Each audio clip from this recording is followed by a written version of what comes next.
Hello guys, yes, this is Kokoy and right now, another unboxing shoes na naman tayo ngayon. So, yeah, with me, meron tayong W Brown shoes. But before natin i-unbox, meron pa kayong napapansin regarding sa ating setup ngayon. Yes, medyo malawak na, no? And iba yung quality. It's because dumating na yung ating 12mm lens, so nagamit ko na siya ngayon. Before, cellphone at saka action cam yung ginagamit ko. But right now, I'm using the Sony ZV-E10 Mark II with 12mm lente. Kaya medyo okay na okay yung setup natin. Actually, ito na talaga yung setup natin. So, hinintay ko lang dumating yung lens na in-order ko. So, medyo nag-ano tayo ng ibang setup. But, ito na. So, i-unbox na natin yung ating W Brown. No? So, the history of this, guys, I think since pandemic, hindi na ako, actually, hindi talaga ako nakabili ng formal na sapatos. This is the first time na bibili ako ng shoes. And biglaan to, guys.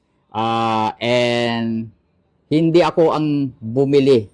Kasi, nagpabili lang ako kasi mamaya na. Kahapon to binili, then medyo nagbabadali. So, nagpabili na lang ako sa friend ko. Then, ito yung napili namin. No? So, I hope kakasya to.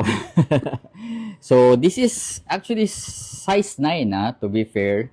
So, this is W Brown, style number WST932BB.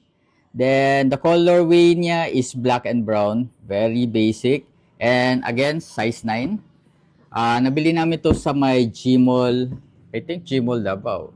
Yeah, Gmall Davao. I guess. So, i-open na natin. So, ito na yung kanyang carton. And, look at this. Oh, di ba? Ang ganda, no? Yeah, very, nakita ko siya sa ano ba tawag niyan? Sa Messenger. Sabi ko, okay na yan. Okay na yan. Nice, very nice yung Eh makikita niyo yung kanyang tabi lang natin yung box. So ito yung kanyang shoes.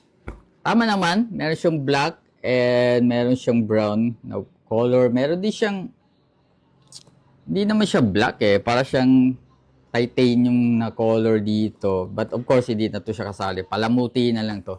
And makikita yung outsole niya. Nice. Yung ganda ng outsole. And tagalin lang natin itong nasa loob. Ano ba to?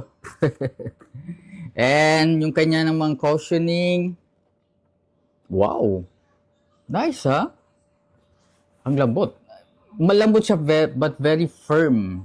Tapos meron siyang meron siyang edges na para saktuhan talaga, sa Ang lambot. Ganda niya, guys. So, tingnan nyo. Makikita nyo. Makikita ba? Basta. Okay. So, merong W Brown logo. To be fair, ang ganda ng guys, ang ganda ng sapatos niya. And again, guys, if you're looking for a formal na shoes, hindi naman kailangan na medyo mahal masyado or something. Ang importante is very comfortable ka and syempre hindi siya nakakasakit sa bulsa. Pero quality and maganda yung design. That's the best thing, no? Because we have different character naman, no? O tingnan nyo naman kung gaano kaganda. This is the wala lang siyang model, guys. Style number lang or code yung meron siya, but wala siyang model. Basta W Brown, okay na okay ito. So, yeah, I really like it and I hope nagustuhan yung ating video. Magkakaroon tayo ng review. Maybe gagawa akong mamaya para sa gala, syempre. So, gagawan natin siya ng review kung maganda ba to or something. Kung is this fit? Kasi 9 siya. So, 9 ako. So, basically, maganda tong pag-review natin, di ba? So, thank you so much, guys. For watching our video. This is Kokoy. Thank you.